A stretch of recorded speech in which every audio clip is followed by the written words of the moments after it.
Hello hi ಎಲ್ರಿಗೂ ನಮಸ್ಕಾರ. ನನ್ನ ಇವತ್ತಿನ ಒಂದು ಪುಟ್ಟದಾದಂತಹ ವ್ಲಾಗ್ನ ನಾನು ಈಗ ಅಪ್ಲೋಡ್ ಮಾಡ್ತಾ ಇದ್ದೀನಿ. ಸೊ ಇದು ಸ್ಯಾಟರ್ಡೆ ಈವ್ನಿಂಗ್ ವ್ಲಾಗ್ ಆಗಿತ್ತು. ಸೊ ಪೂಜೆ ಎಲ್ಲ ಆಗಿತ್ತು. ಪೂಜೆ ಎಲ್ಲ ಆದ ನಂತರ ವಿಡಿಯೋನ ಲೈಟಾಗಿ ಶುರು ಮಾಡೋಣ ಅಂತ ಮಾಡಿದೆ. ಪ್ರಪಂಚದಲ್ಲಿ ಹೆಣ್ಮಕ್ಳು ಇದೇ ವಿಷಯಕ್ಕೆ ಅಳೋದು ಅಲ್ವಾ, ಎಷ್ಟು ಕಷ್ಟಪಡ್ತಾರೆ ಈ ಒಂದು ವಿಚಾರಕ್ಕೆ. ಎಸ್ ಹೌದು, ಯಾವ ವಿಚಾರ ಅನ್ನೋದನ್ನ ವಿಡಿಯೋ ಎಂಡ್ವರೆಗೂ ನೋಡಿ ನಿಮಗೆ ಗೊತ್ತಾಗುತ್ತೆ. ಸೊ ಮೊದಲನೇದಾಗಿ ನಾನಿಲ್ಲಿ ಮಜ್ಜಿಗೆ ಹುಳಿನ ಮಾಡ್ತಾಯಿದ್ದೀನಿ. ಸೊ ಹಿಂದಿನ ಹಲವಾರು ಬಾರಿ ನಾನು ವಿಡಿಯೋ ಹಾಕಿದ್ದೀನಿ ಮಡ್ ಪಾಟ್ನಲ್ಲಿ ರೆಸಿಪಿಗಳನ್ನ ಮಾಡ್ತಾಯಿದ್ದೀನಿ ನಾನು ಅಂತ. ಇದು ಹೆಚ್ಚು ಈ ಮಡ್ ಪಾಟ್ ರೆಸಿಪಿನ ನೀವು ನೋಡಬೇಕು ಅನ್ನೋ ಹಾಗಿದ್ರೆ ದೇಸಿಯ ರುಚಿ ಅಂತ ನನ್ನ ಇನ್ನೊಂದು ಚಾನಲ್ ಇದೆ.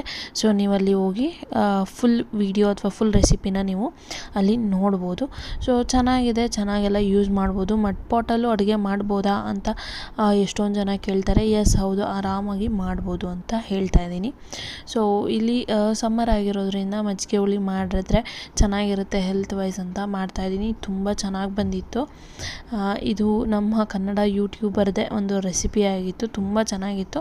ಬಟ್ ಅದ್ರ ಜೊತೆ ನಾನು ಸ್ವಲ್ಪ ರೆಸಿಪಿಗೆ ಆ್ಯಡ್ ಮಾಡಿದ್ದೀನಿ ಕೆಲವೊಂದೊಂದು ಇಂಗ್ರೀಡಿಯೆಂಟ್ನ, ನನ್ನ ಓನ್ ಇಂಗ್ರೀಡಿಯೆಂಟ್ನ. ತುಂಬ ಚೆನ್ನಾಗಿ ಬಂದಿತ್ತು. ನೀವು ಒಂದ್ಸಲಿ ಟ್ರೈ ಮಾಡಿ. ಸೊ ಹಾಗೆ ದಿನ ಕಳೀತಾ ವೀಕೆಂಡ್ ಬಂತು ಅಂದರೆ ತುಂಬ ಲೇಸಿಯಾಗಿ ಹೋಗ್ತೀವಿ ಅಲ್ವ ನಾವು. ಎಷ್ಟು ಅಂದರೆ ಶನಿವಾರ ಬಂತು ಈವ್ನಿಂಗ್ ಅನ್ನೋಷ್ಟೊತ್ತಿಗಾಗಲೇ ಅಪ್ಪ ನಾಳೆ ಸಂಡೇ ಆರಾಮಾಗಿ ಮಲಗಿ ಹೇಳ್ಬೋದು ಅನ್ನುವಂತಹ ಲೆವೆಲ್ಗೆ ಬಂದುಬಿಟ್ಟಿರ್ತೀವಿ. ಸೊ ನಾನು ಅದೇ ರೀಸನ್ನು, ಹಾಗೆ ಸ್ವಲ್ಪ ಬಿಸಿಯಾಗಿ ಮಜ್ಜಿಗೆ ಹುಳಿ ಬಿಸಿ ಅನ್ನ ತಿಂದ್ಬಿಟ್ಟು ಆರಾಮಾಗಿ ಊಟ ಎಲ್ಲ ಮಾಡಿ ಮಲ್ಕೊಬಿಡೋಣಪ್ಪ, ಮತ್ತು ಬೆಳಗ್ಗೆಗೆ ಏನು ತಲೆನೋವು ಇರೋಲ್ಲ ಅಂತ ಅಂದ್ಬಿಟ್ಟು ಮಾಡ್ತಾಯಿದ್ದೀನಿ. ಸೊ ಇಲ್ಲಿ ಮಜ್ಜಿಗೆ ಹುಳಿ ಆಯಿತು. ಮಜ್ಜಿಗೆ ಹುಳಿಯನ್ನು ಬಿಸಿ ಕಡಾಯಿಗೆ ಹಾಕಬಾರ್ದು, ಅದು ತಣ್ಣಗಾದ ನಂತರ ಹಾಕಬೇಕು. ಸೊ ಮಜ್ಜಿಗೆ ಹುಳಿ ಎಲ್ಲ ರೆಡಿ ಆಯಿತು. ತುಂಬ ಚೆನ್ನಾಗಿ ಬಂದಿತ್ತು ಮಾತ್ರ.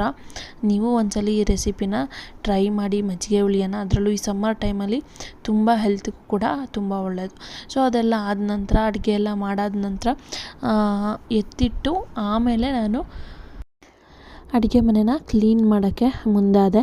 ಸೊ ಅಷ್ಟೊತ್ತಿಗಾಗಲೇ 8:30 ಆಗೋಗ್ಬಿಟ್ಟಿತ್ತು.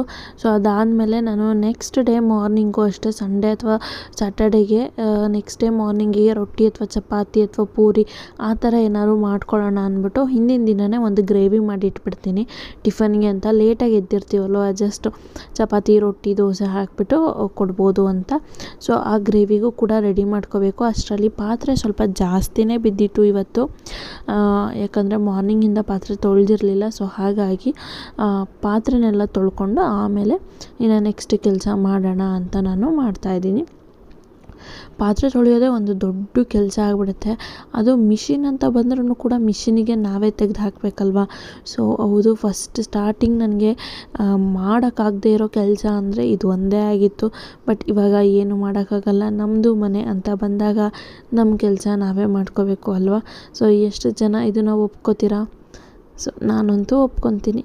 ಸೊ ಓಕೆ, ಬನ್ನಿ ಇನ್ನು ತಡ ಮಾಡೋದು ಬೇಡ, ವ್ಲಾಗ್ನ ಸ್ಟಾರ್ಟ್ ಮಾಡ್ತೀನಿ. ಯಾಕೆ ಹೆಣ್ಮಕ್ಳು ಅಳೋದು ತುಂಬ ಜಾಸ್ತಿ ಅಂತ ಹೇಳ್ತೀನಿ.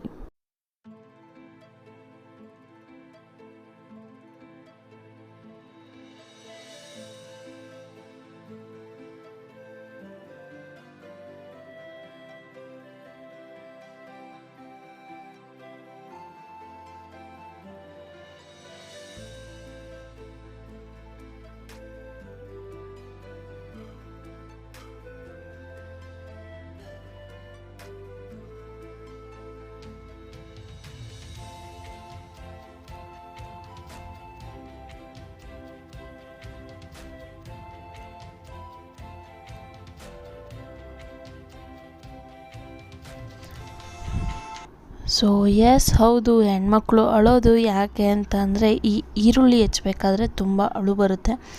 ಯಾಕೆ ಈ ಮಾತನ್ನು ಹೇಳ್ತಾ ಇದ್ದೀನಿ ಅಂತ ಅಂದರೆ, ಈರುಳ್ಳಿ ಹೆಚ್ಚುವಾಗ ಬರುವಷ್ಟು ಅಳು ಕೋಪ ಇನ್ಯಾವುದೇ ಟೈಮಲ್ಲಿ ಬರಲ್ಲ. ಎಂಥ ಟೈಮ್ ಆದರೂ ಪರವಾಗಿಲ್ಲ, ಈರುಳ್ಳಿ ಹೆಚ್ಚಿ ಅಡುಗೆ ಮಾಡಲೇಬೇಕು. ನನಗೆ ಯಾವ ಕೆಲಸಕ್ಕೂ ಕೋಪ ಬರಲಿಲ್ಲ ಅಂದರೂ ಈ ಈರುಳ್ಳಿ ಹೆಚ್ಚಬೇಕಾದ್ರೆ ತುಂಬ ಕೋಪ ಬರುತ್ತೆ. ಹಾಗೆ ಕಣ್ಣೀರು ಕೂಡ ಅಷ್ಟೇ ಬೇಗ ಬರುತ್ತೆ. ಎಷ್ಟೊಂದು ಜನ ಹೇಳ್ತಾ ಇರ್ತಾರೆ, ಕಣ್ಣಲ್ಲಿ ನೀರು ಬರ್ತಿದೆಯಲ್ಲ, ತಲೆ ಮೇಲೆ ಆ ಸಿಪ್ಪೆ ಹಾಕೋ, ಈರುಳ್ಳಿ ಸಿಪ್ಪೆ ಹಾಕೋ, ಏನೂ ಆಗಲ್ಲ ಬರಲ್ಲ ಅಂತ. ಸೊ ಬಟ್ ನನಗೆ ಸೀರಿಯಸ್ಲಿ ಎಂಥ ಈರುಳ್ಳಿನ ವಾಶ್ ಮಾಡಿ ಕಟ್ ಮಾಡ್ತಿದ್ರು ನನಗೆ ಬರುತ್ತೆ.